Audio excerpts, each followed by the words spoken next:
expected anything different. Good college basketball game. Right down to the wire. Thought we handled a lot of tough situations today pretty well. Best player in the game played 8 minutes. You saw just a little bit of what he could do when he was in. Just controlled the whole game with pick and rolls and passes. And unfortunately, today he didn't get a play. But Will Riley, I thought, was kind of broke out of what he's been in.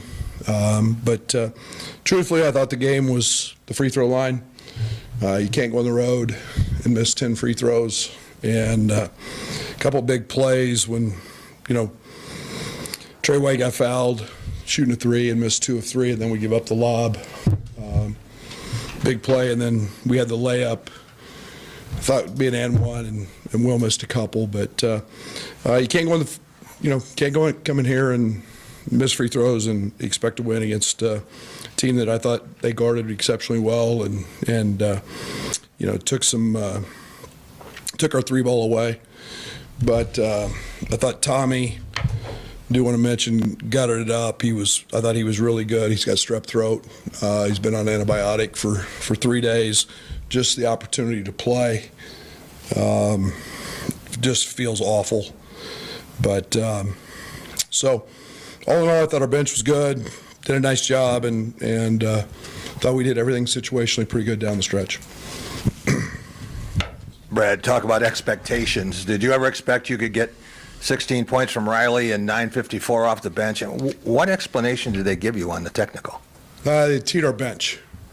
Their guy was up, but our guy got the tee. So I didn't get the tee. It was considered on our bench. Unfortunate, 2-point game. But Jeff's a great official. He's one of the best in the country. And we see Will Riley. Will Riley's had 31 in a game. He's a freshman. He's gone through it. He's had to go through being at the top of the scouting report, which he was for a long time, and missing some easy shots and finding his way. But he's got that capability offensively. I'm wondering, Brad, about where we at? Over here. Sorry. The job that Michigan State did defensively on Kasparis in the little bit of time that he was out there, like what did they do defensively maybe that or I guess more on the offensive side in terms of drawing the fouls from him? Well, they did nothing defensively. He was diced him up to start the game. If anybody thinks that he was guarded very well, there hasn't been one player in the country or one team in the country guard him with any success. He's a maestro. He is completely different than anybody else. And you saw the little 3-minute stretch he went on that he did play. Every bucket was easy. He got a layup. He's that dude now. He is. Don't make any mistake. If he's not the best point guard in the country, he is very close. And he's 18 years old. I don't know. I got to look at the film. I meant the other way. Not. I misspoke when I said that. I meant when he was on the defensive end. What did they do to draw the fouls? I don't know. I mean, we've seen that all year. I don't know. I got to look at the film. I would be just speculating. He's laying on the floor the first play of the game. He's laying on the floor when they called it. So I don't know. I got to look at the film. Coach, going back to that final possession, is there anything you would do differently on that play? No, it's the same play we just scored 19 straight times on. And not 19, that's an exaggeration. But when you're in the paint, I just get it on the rim. Bam got the ball in the paint. We lifted. All it was a simple double drag with the floor spaced. And we were either going to get it in the paint and shoot a layup, which Bam had, or we were going to, the way they were hedging, we were going to keep cutting it up. So not one regret whatsoever on that one. Brad, around here we listen and we hear Coach Izzo mention your name as kind of one of the coaches he communicates with a lot. You guys have a relationship. Short of your team getting the outcome you wanted, how has that relationship with Coach Izzo helped you prepare your teams, specifically coming to the Breslin Center to play? You know, in 2003, maybe 2004, I was a JUCO coach in Daytona Beach, and would get up on Sunday mornings or Saturday mornings and watch his teams play. And now, tell you how old both of us are getting, and how long he's been doing it. But I always said I wanted to do it like that. I wanted to be that. I wanted my teams to play that hard.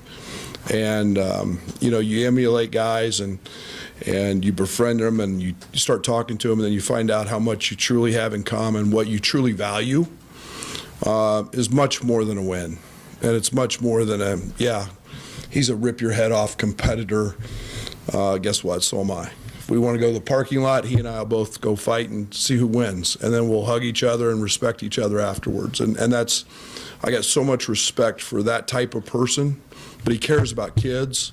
He wants them to do well when their time is done and the ball stops bouncing, and that's everything I am. And we've just hit a great relationship. We talk because we think a lot. We're both honest with each other about our teams, and I got a lot of respect for that. Brad, you played 2 games without KJ at all. How was this different where he was in? 3. And, 2.5. 2 3/4. 2 9/10. How about that? Just how was it different where he was in and then out and just it maybe wasn't steady?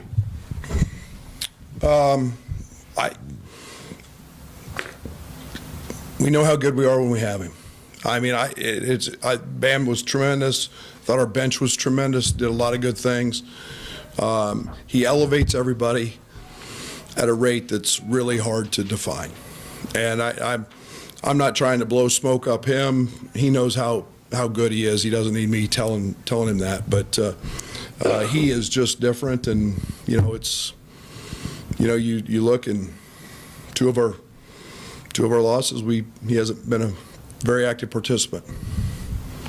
Brett, how did you try to manage his foul trouble, especially if he goes back in with 4? Did you tell him anything, and what did you think of the one that he fouls out on? Well, I'm not going to go there with that one, especially till I watch the film. But the 4th one was awful. I'll say that. He got shoved in the back and pushed into a guy, and I mean that one was just gross. I mean how, but he doesn't make it to the first media. And so from that point on, it was, just trying to keep him a little bit fresh, a little bit engaged. We bought him a minute to give Kylan a little blow. And then at the 7-minute mark, they were on a little run, and then it was you either go back with your hosses and get it done and get back in the game. And I mean, he had a pretty impressive stretch there where he dominated the game and got us right back in it. And obviously the 5th happened, and so. Brad, over here on your left. I was wondering, I think it was about 9 minutes to go. They were shooting free throws. You were talking along the sideline with Tom. Do you mind sharing what you guys were talking about at that point? I'll let him tell you. It was really a positive moment for the conference. Brad, with what you said about Tom over here, what you said about Tommy and his health going through, were you trying to manage his minutes throughout this whole game? He was dead. He couldn't breathe. His tonsils look like they're gross. And so he couldn't breathe. He woke up this morning, he's like, I can't breathe. On that level, could you talk about what you got out of Morez at that spot when you couldn't play Tommy? I mean, it's a nice luxury to have a guy like Morez. And Morez, I thought, was exceptional. He gives us gave us a real presence at the rim. I thought defensively he was tremendous. He finished. Got to the foul line, put some foul pressure on him, and the value Tommy gives us offensively is really hard to replace. All those cuts late were his passing, and when you can shoot it like Tommy, you have to push up and guard him. And unfortunately, Tommy made 4 or 5 the other night at Indiana. When you're sick, you just feel like mush, and he did, but his passing was spot on, and Morez's play was impactful as well. So I know yesterday we talked about their bench, but what do you like about how your bench is shaping up at this point of the season? There couldn't be any better. I thought Jake Davis came in and gave us a lift. Obviously, Will had a night, but we have a bunch of guys who are all capable of scoring big nights. We've seen it out of Draven. I think we've got 8 guys that have had 20 points or more in a game, and Merez and each of them have a little something different. I think that really bodes well for what this team's future can be as we move towards the end of conference play and NCAA tournament. Okay. Sure, go ahead. Go ahead. Go ahead. This being one of the few matchups where you guys are going to play each other twice and you get to host this MSU team, are you glad, foul trouble and all this, how this kind of played out? Are you glad you get another crack at MSU later in this? I wish we got a crack at everybody. I wish the league would play 34 league games and just play everybody twice, and let's have a real league that plays everybody twice. Wouldn't that be fun? You don't think the fans in here didn't enjoy that? Love it. How about the fans in Champaign? We get to have that game too. How about let's play 34 league games and we all play each other twice? That'd be fun. Thank you.